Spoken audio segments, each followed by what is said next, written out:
wai har ɗan siyasa saboda lokacinsu ya yi 2023 wai su zo su ce wai a zaɓe su ko kuma da a kawo mana su tramol su ezol da adduna da barandani a kawo mu je mu kashe 'ya'yan jama'a. Yanzu ai mun daina jiya ina jin wani gidan rediyo suna wata magana ta wayar da kan mutane, suna cewa ku zaɓi wanda zai muku amfani. Duk waɗannan abubuwan da ake yi 'ya'yan talakawa ne suke cikin wahala. Su 'ya'yansu suna Ingila, Germany, Portugal da sauran ƙasashe. Wani hadiri nake gani, samun unjata dan uwar kai. Hutawa kai, ba kake so a kashe maka boss, ba kake so a kashe maka. Abin da nake so da jama'a, da muna zuwa mu kashe mutane amma yanzu mun daina,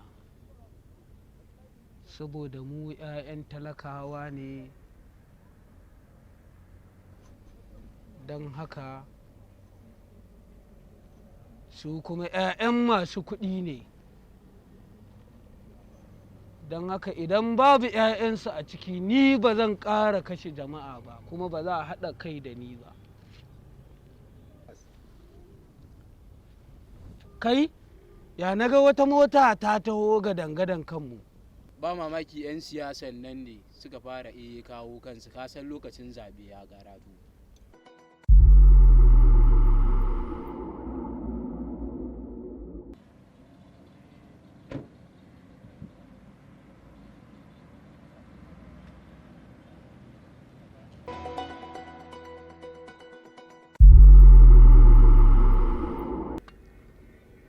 Malam me yasa ka zo cikinmu?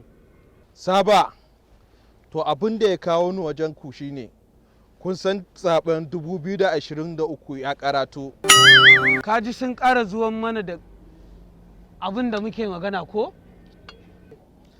To ka san yanzu lokacin amfanin ku ne ya zo, shi yasa na zo muku da kayan aiki, su barandamai, su ƙwaya, tsefata, su 'yar ugu, duk suna nan enough.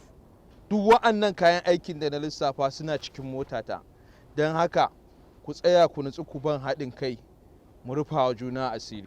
Mu fa yanzu ba za a ƙara amfani da mu a bamu ƙwayoyi da abu mu sha mu fita daga cikin hayyacin mu je muna kashe jama'a ba.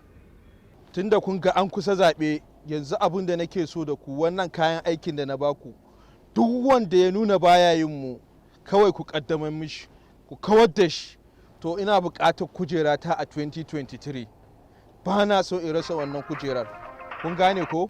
Mu yanzu ba wani mutum da za mu ƙara bin shi yana mana abin da ya ga dama. Idan an ci zaɓe a bar mu 'ya'yan talakawa mu kashe kanmu. Ba na so wani abu ya gifta a ce wai ba ni na ci zaɓe ba, don haka duk abin da ya kamata in baku da kai da yaranka na zo da shi.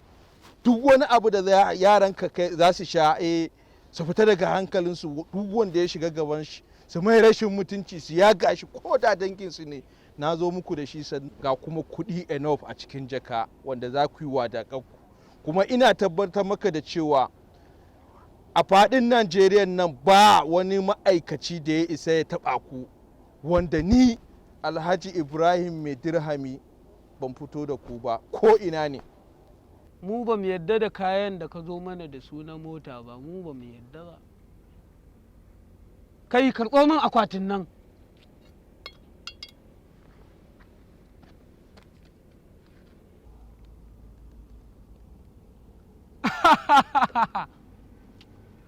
Daman kuɗi ai namu ne, mu muka kai ka kujerar da ka je, don haka wannan mun ƙwace. Kai na ce ku raka min shi, ku bar fata-fata.